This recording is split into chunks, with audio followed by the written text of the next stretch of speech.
Thank you so much for joining us today. Let me know if there's anything that you need from me. I would just like to share my screen really quickly so that we can acknowledge our sponsors. It's a quick 10-second video. Okay. Thank you.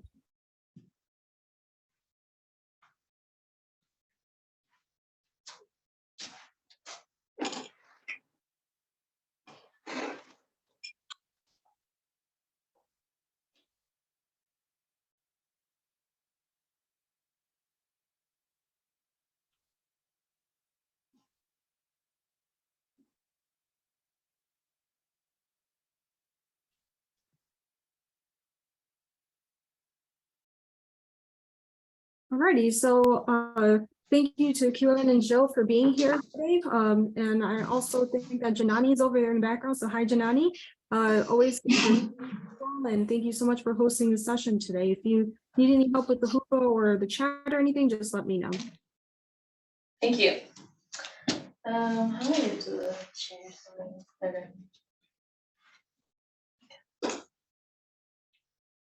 All right. Can everyone see the screen? Okay. Great. Do I need to go into like full screen?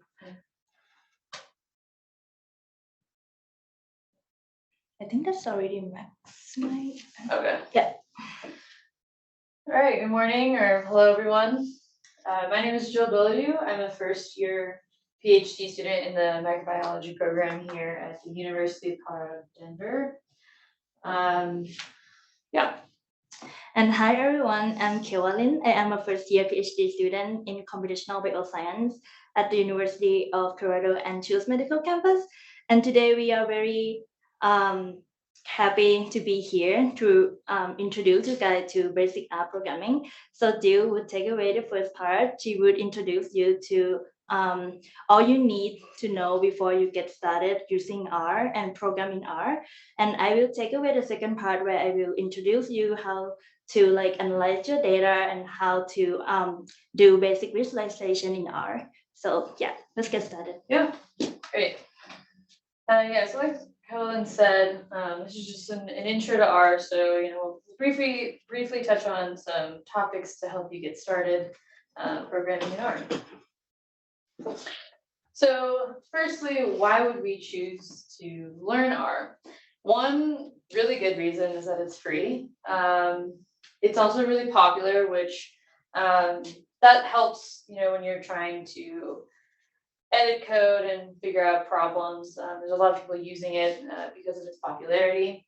It's really powerful and really flexible. So you can use R for many different things, which contributes to how powerful this tool is.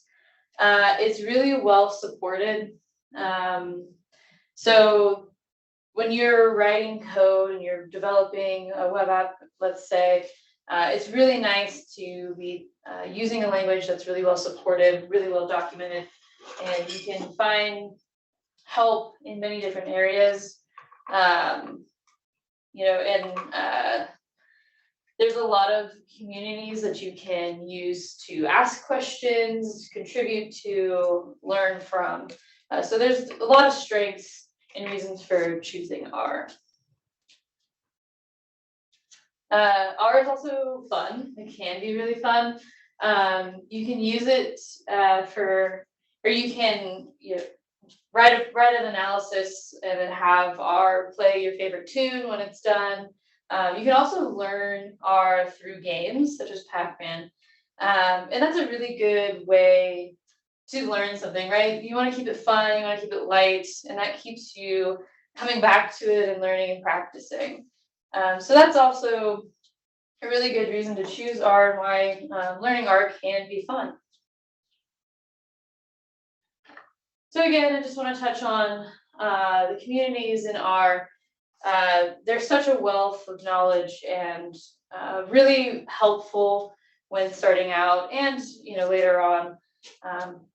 They're super engaging, and so you can join these communities and ask your questions. It's a safe space that's really provides an inclusive environment for you to go to ask your questions, to learn from people that maybe are a little bit farther along in their journey, or also connect with people that are in a similar place to you.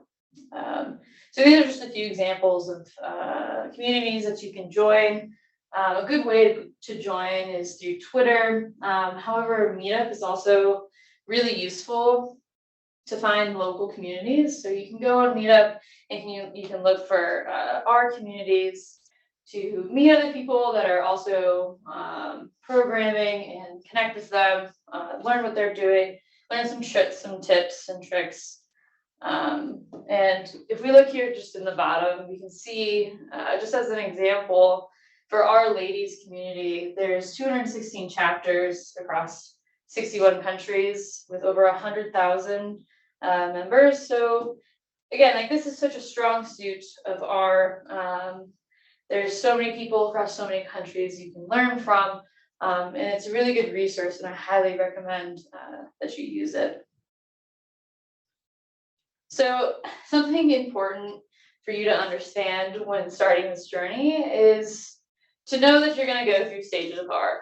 And for me personally, I'm still, early on in my journey, and I definitely go from knowing nothing to I know lots to knowing nothing again.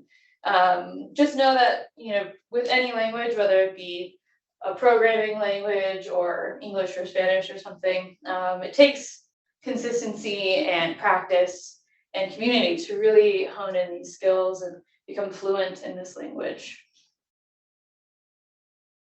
So what can we do with R? R can be used for so many different things, which lends to its flexibility and powerful ability to do anything really in R. So just as a quick list, you can use R for data wrangling, which we'll touch on today, analysis and summarization, including stats, super helpful, especially if you just have, some quick analysis you want to do, you want to run stats on it. R is really good for that.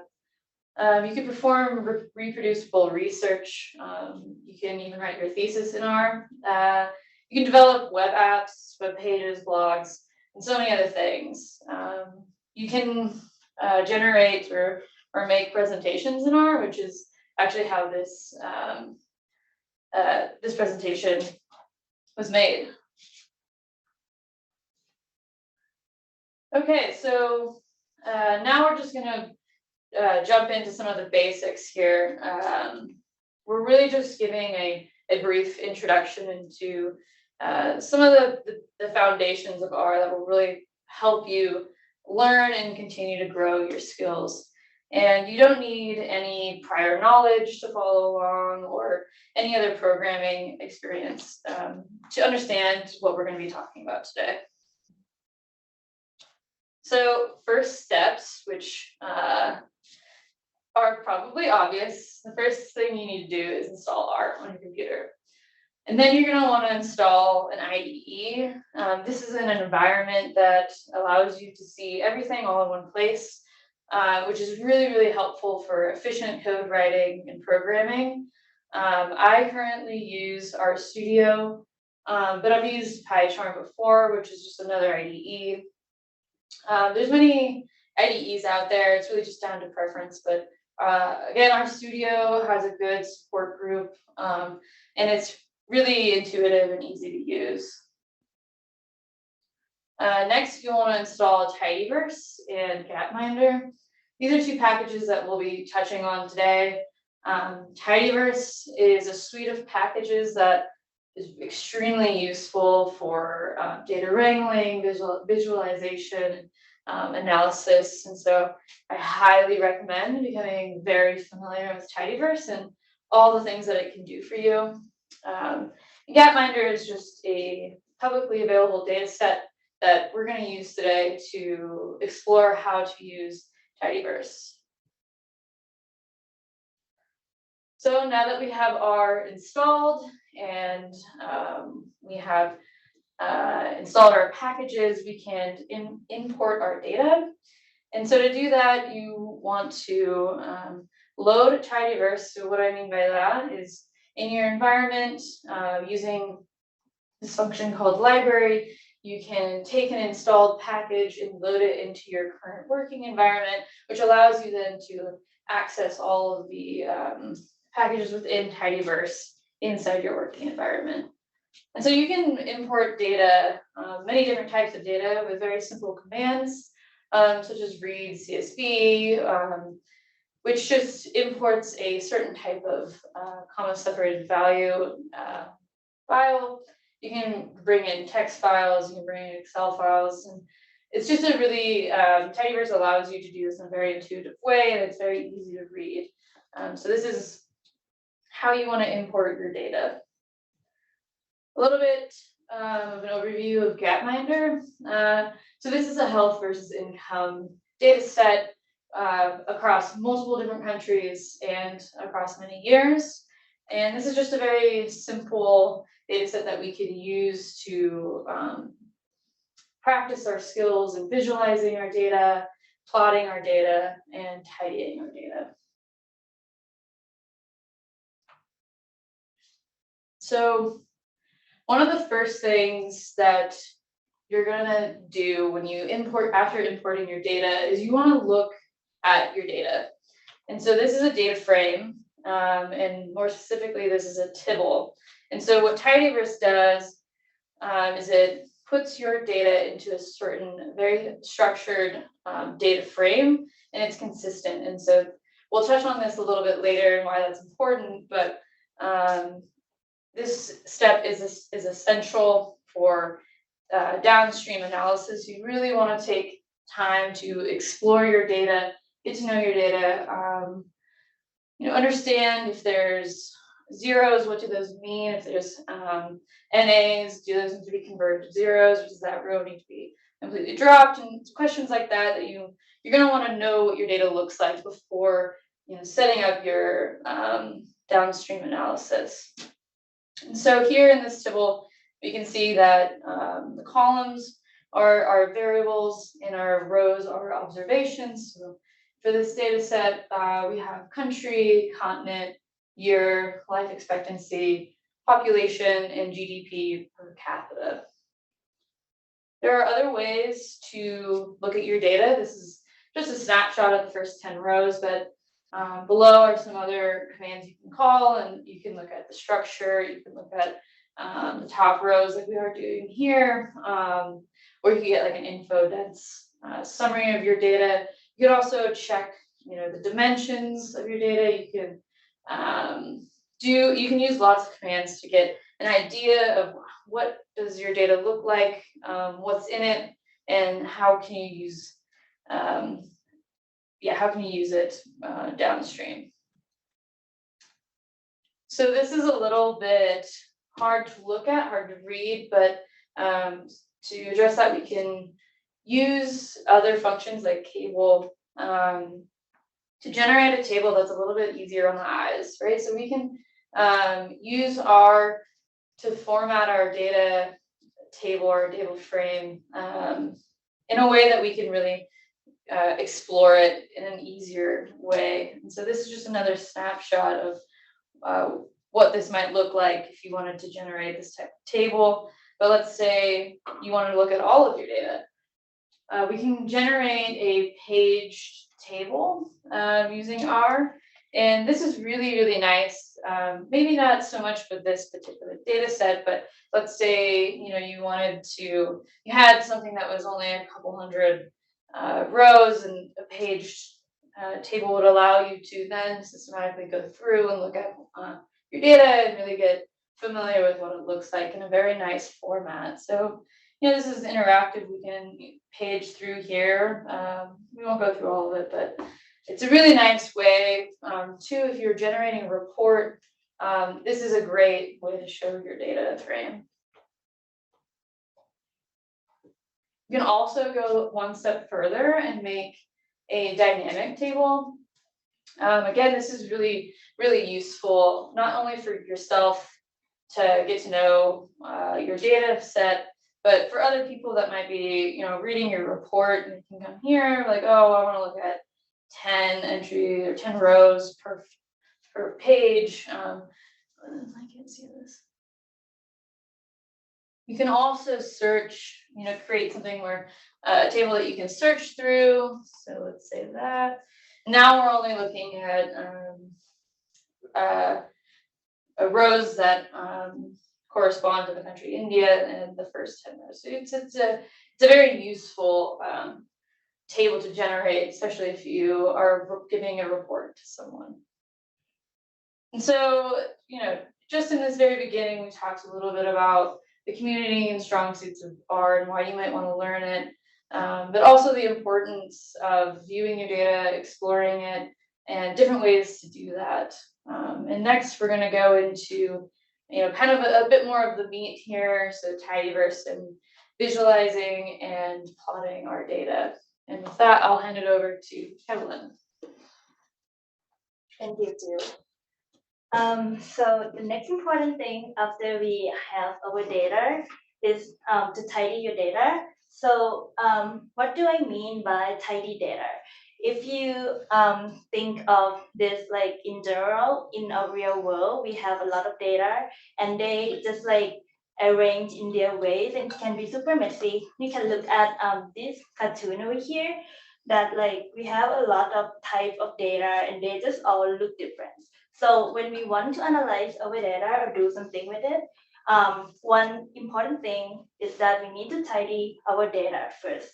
So what do I mean by tidy data? Tidy data basically are like the data that we have where all the columns are variables and all the rows are observation. So once we tidy it up, it will look something like this, which like look happy in the same format that we can like easily adjust and do something with our data later. So these are like some operations that we can use to tidy our data. The first one is pivot longer. This one basically convert our data frame from wide format to long format. And the other function, which basically the opposite to the first one, is pivot wider. This one convert the long format to wide format. And I will explain more what do I mean by long and wide format in the next slide. And the next operation that we can perform on our data frame is separate. Separate basically when we have multiple columns, and let's say that one column contain multiple piece of information. For example, we have like birthday information and it's contain like date, month, and years. So basically, if we want to separate those into date, month, and years into like 3 columns, we can use separate function to do that. And the next function that's very helpful and is basically just like reverse the operation of separate function is unite, where we have like multiple columns that they are all related and we want to combine them together like date, month, and years. So we can use unite to basically combine those and have them into like one columns. And this is kind of like basic visualization showing like how the pivot longer and pivot wider does to our data. So basically they just like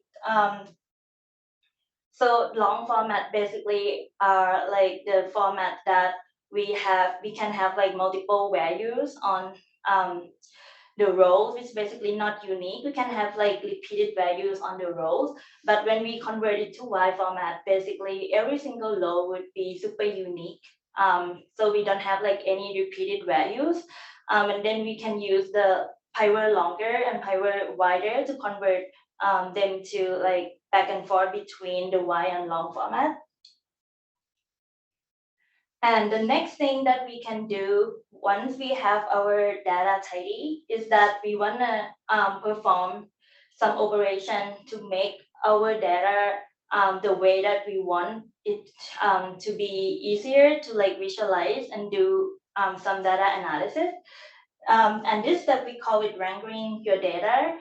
And ranking your data, it's just like we want to like do something with the data. Let's say we have like a whole data set, but we don't want to use the whole data set. We just want like some particular piece of information from that data set. We can use filter function, which basically we just pick the observation that we have within the data frame by their values.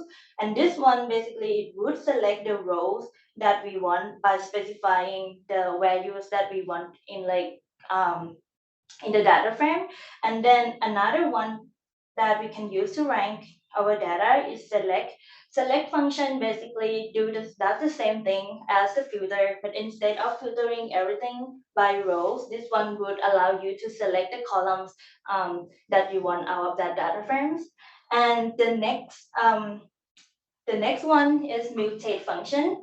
This one allows us to create new variables or apply some function based on the existing variable that we have and create a new variable based on that.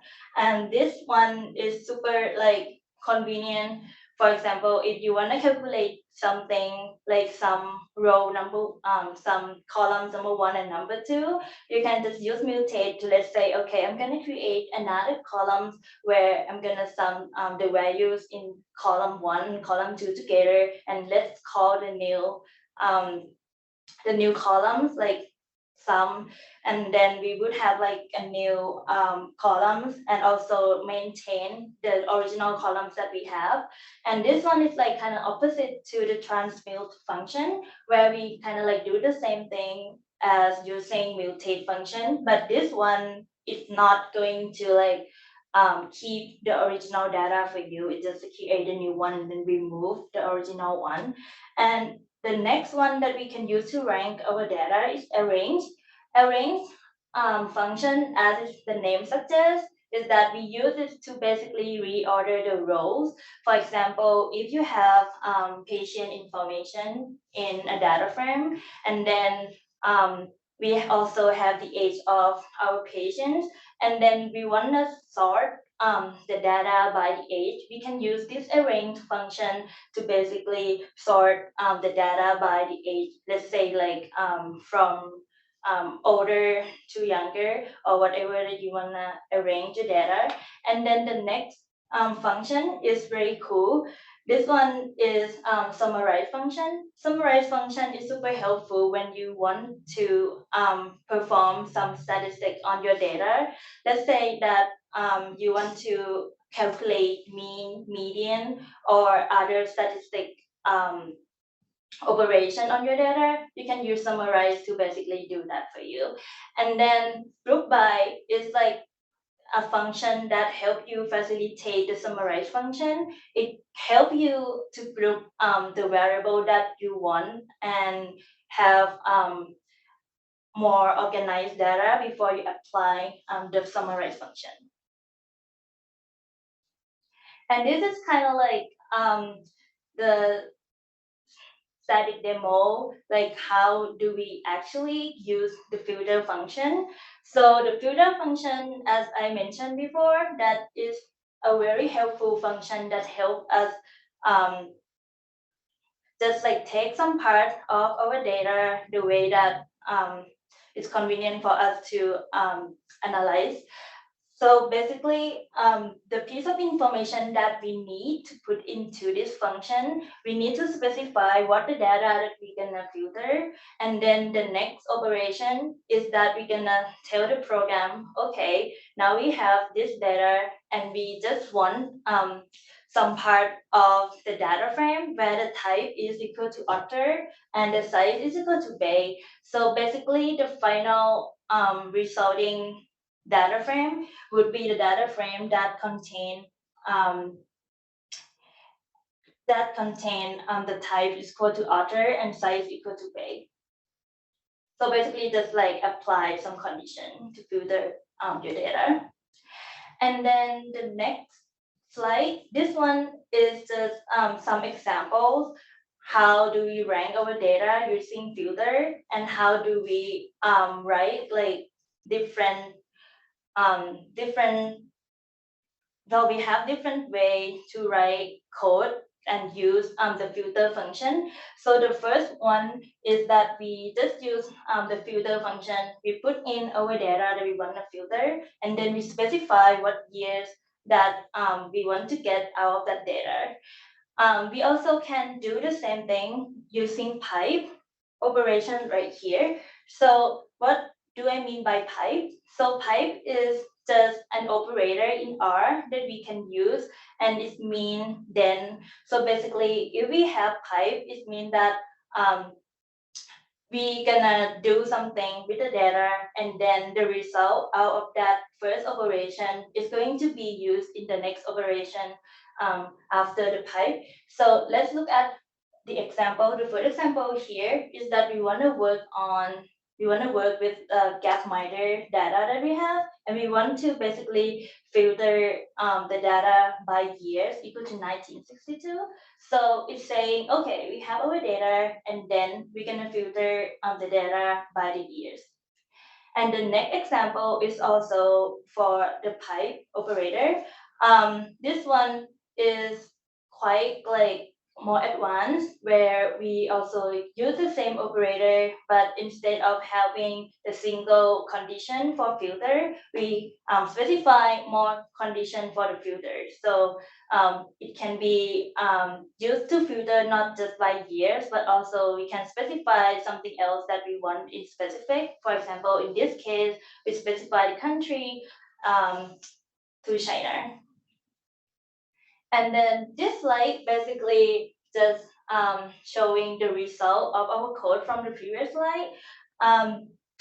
This has the same structure as the gapminder data frame. As you can see that we still have the same columns, but the things that is different here is that because we filter the data by years, and we specify to 1962, so the data that we have out of the filter function would be the same structure as the gapminder, but we only have the years that equal to 1962 in this case.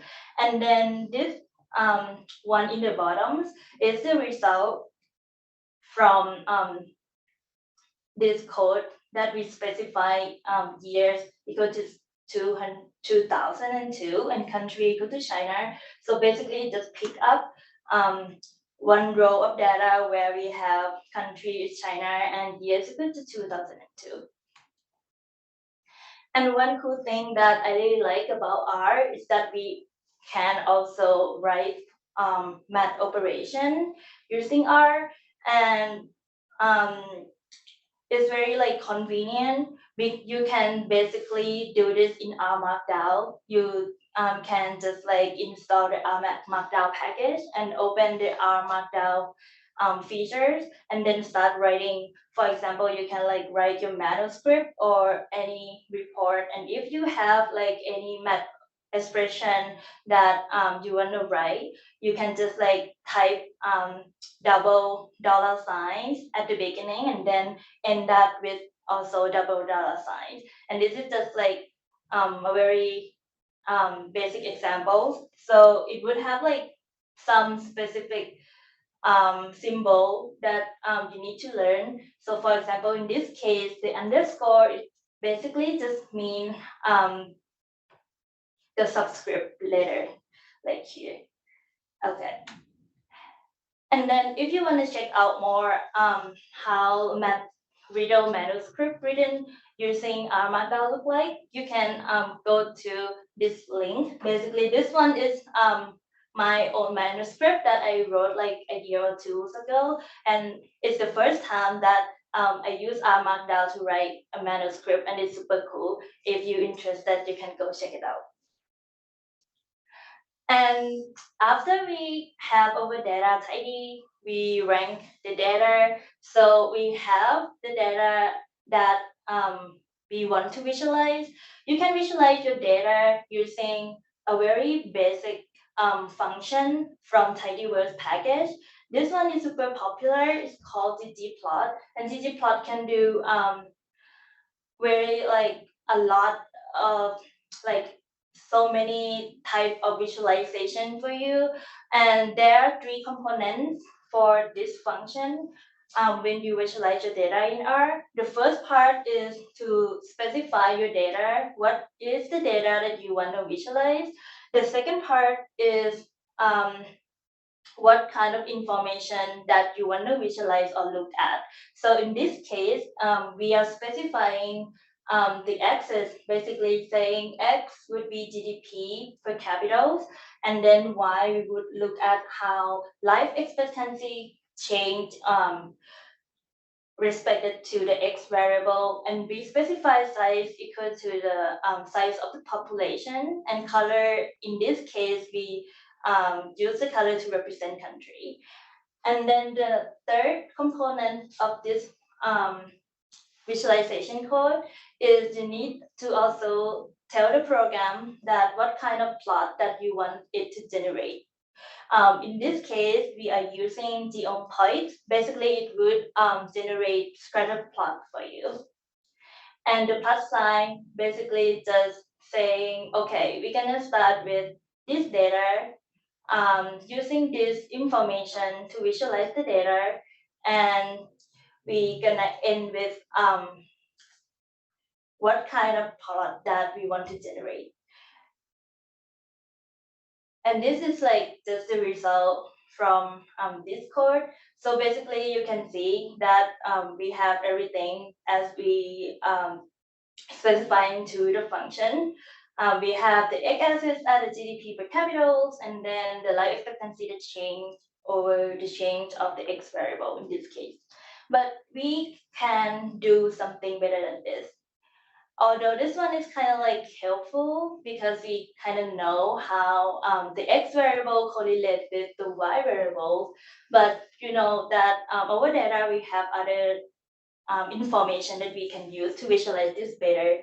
For example, you can use another function add to the visualization code. In this case, we use facet wrap function and specify years into that function. Basically, this one is just saying, okay, we're gonna visualize the same thing as we did previously, but instead of having everything in one plot, right now we're gonna have them separately, separated by years.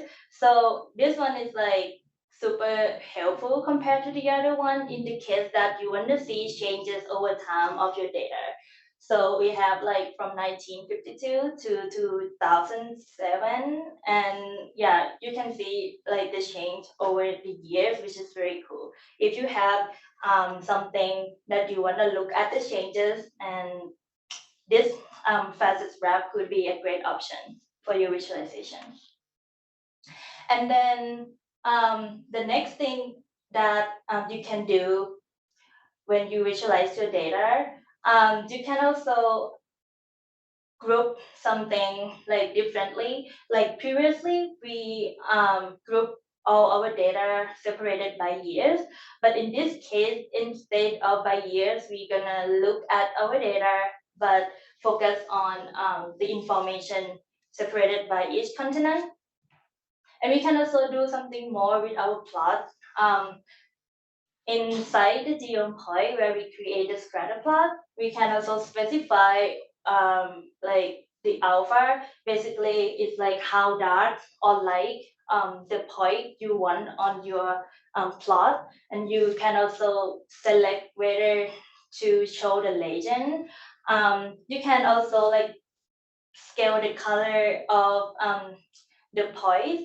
Basically, because we are visualizing the data by continent, it would be helpful to basically manually scale your dot color using like the colors based on the countries that we have.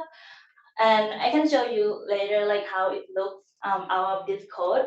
And you can also like specify the range of your point site, because this one we specify the size equal to the population, but we don't want to have like a very big point on your plot or too small that we cannot see. So basically you can just set the scale of the population size that it's going to show on your plot. In this case, we have the minimum is 2 and 12 is the maximum of the size, for example. And you can also specify the themes of your plot. You can have like white background or dark background or something else. And you can also like scale your x-axis. And in this case, we just apply log 10 just to make the data looks better on the scale. And here is the result out of our code that we went over. So basically you can see here that we separate our data into different continents, and our color scale on the dot over here just like range by different countries. And you can see how cool it is instead of like visualizing everything together, and we can see difference across different continents. And the next thing that even cooler is that previously we visualized everything in static version. So it's just like, okay, static plot, we can see something, but it's not moving, right? So if you want to make something moving, visualize your data using R, this package can be an option. This one is called GG Animate. Basically, it just add like a flavor to your GG plot instead of like having everything in static version. It's gonna convert all the changes into animation for you, and you can like select whether to have your output as like GIF files, or you can have like videos. And this is what it looks like. It's super cool. Basically, we have everything the same, right? Compared to the previous part, but this one is just like keep moving. And you can see all the changes over time, which is very cool. And the next thing that I want to talk about is this feature, which is coming from the package called Leaflet. This package is like a package that allows you to access like specific location on like the whole world map. So basically you can like call the function and you can set the view to the scale of the map that you want to look at. So basically this one can be very interactive. You can use your cursor and move it allow, and then you can just like zoom in and zoom out using this button, or you can just use your like two finger to tap in and out like this. You can specify the location and how much you want to zoom in, but this one is just like something that you want to set it up, but later on you can just like, oh sorry, but later on you can just zoom in and zoom out using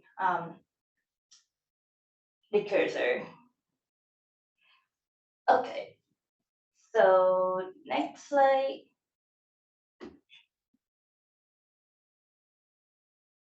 Okay, so after all of this that we have over data, we tidy it up, we do some statistic on that, and now that we have everything, we visualize our data, we would end up with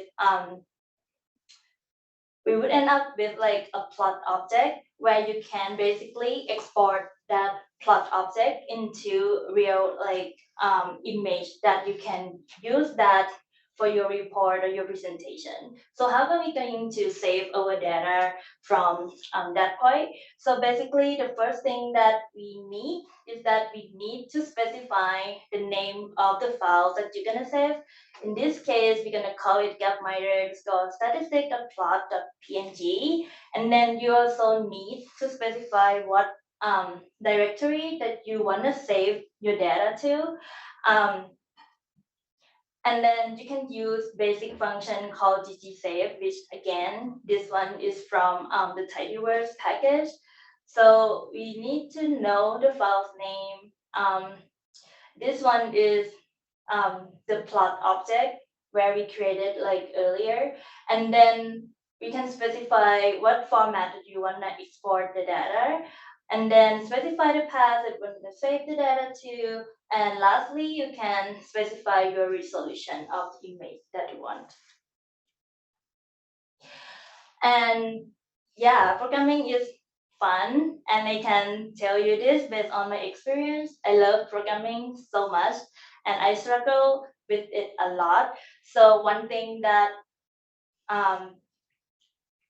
to keep in mind is that it's not going to be easy, and it's not going to work like for you in the first try, because it requires some patience, and yeah, everything just like coming along if you keep trying and trying. So don't get discouraged if you get stuck on something and feel like, oh my god, this is so hard, how, like, what is wrong with the code. So if that happened to you, it's not something that happened to just you, it's also happened to everyone who start to code, and it keep happening to everyone that code, I would say. So just like keep trying, and if everything not working, just like let it sit and come back to it again, and you will figure it out.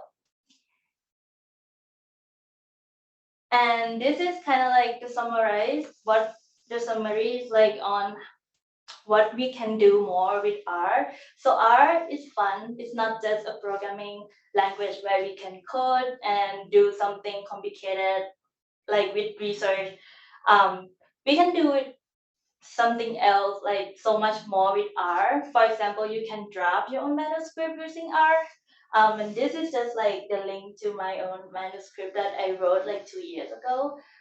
It's fun. So other than that, you can also like create a website using R, present your data using R. You can host your code on GitHub, and then you can also create a web application where you have your application out there and allow other people to come and use your interactive application.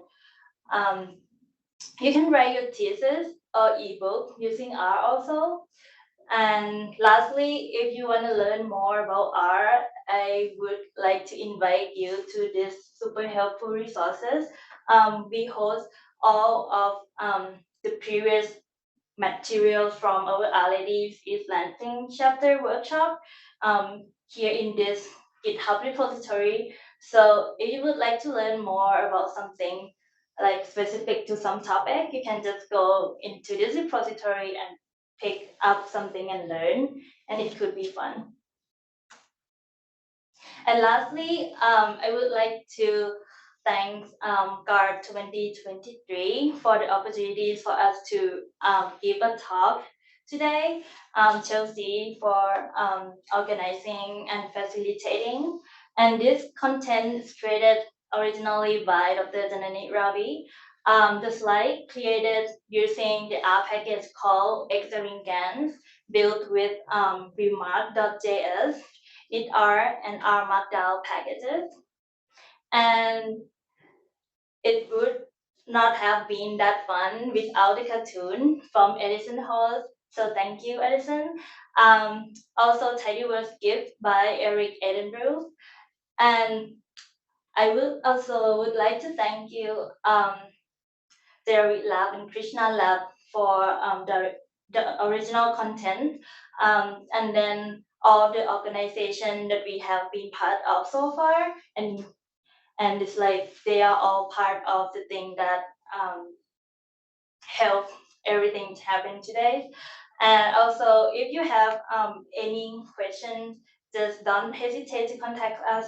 This is our email, and I also have my Twitter account, so reach out with any questions. And thank you so much for your attention, for listening. And you can find all the material that we present in this workshop here. And this is the link to the material on GitHub. Thank you so much, and we happy to answer any question you have. Thank you so much, Jillian and Jill. This was amazing. I really appreciate it. Just to make sure, do you have people in the classroom with you? No, just us, two of us. I just Yeah. want to make sure in case you have people asking you questions at the same time. So I have some questions here on the Whova for you. Someone's wondering which is better, R or Python, and which is easier to learn and use? So this is a very it's like a question that's been going on for a while, and we discussed this like a lot, I would say. And my short answer would be that it depends on what you are looking for in the particular programming language. R could be super helpful if you wanna perform a lot of statistic stuff. It could be helpful when you need to visualize something that's complicated.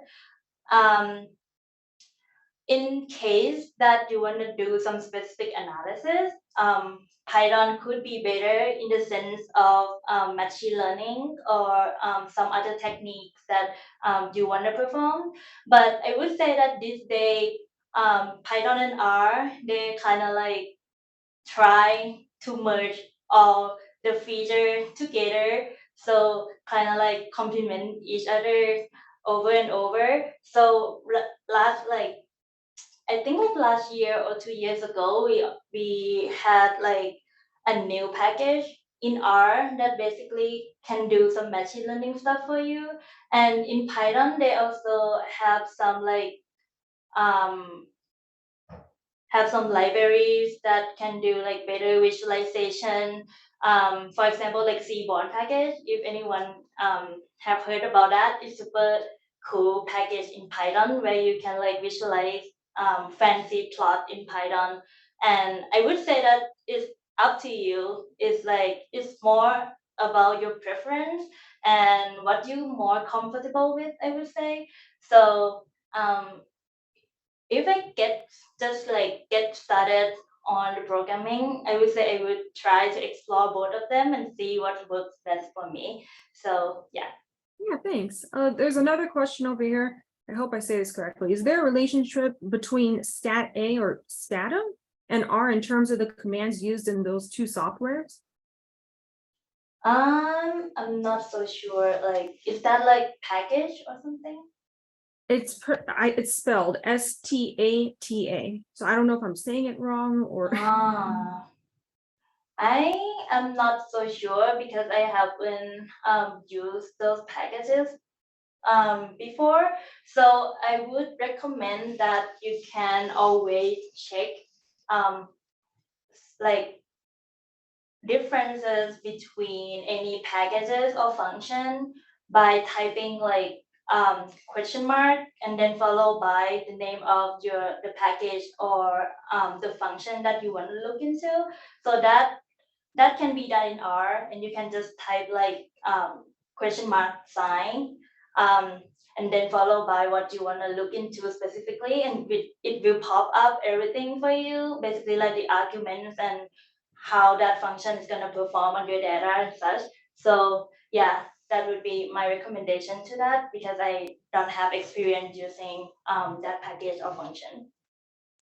no worries, thank you. So I don't think I have these slides from you, and someone's asking for some suitable education source to learn R programming for beginners. So I was thinking it'd be good to send them some of the resources that you have on your slide. Would you be able to send that to me, or could you? Yeah, sure. I think I emailed you earlier, like at 10:30 or something. I know it's super urgent, but I emailed you. But I can also give everyone the link to the repository that we store all the presentation Can you re-email me? material. I don't have an email from you, so Oh, that's okay, it's okay. yeah, but we can talk Um, and I can help you put it on the Whova for people. If anyone has any questions, please reach out to QLN and Jill. They can be emailed, and I think that oh, there we go. Perfect. Thank you for the link. And I think you all can also respond to people through Whova as well if you're on there. So our next session will be Entrepreneurship for Scientists, hosted by Dr. Alice Silva. And I'd really like to thank you again, QLN, Jill, and Janani. Yes, Thank you. I would like to express our gratitude on behalf of GARD to Jill and Kiwalin, and especially to Janani for making this possible. We really enjoyed the presentation. Thank you so much. Thank you. Thank you.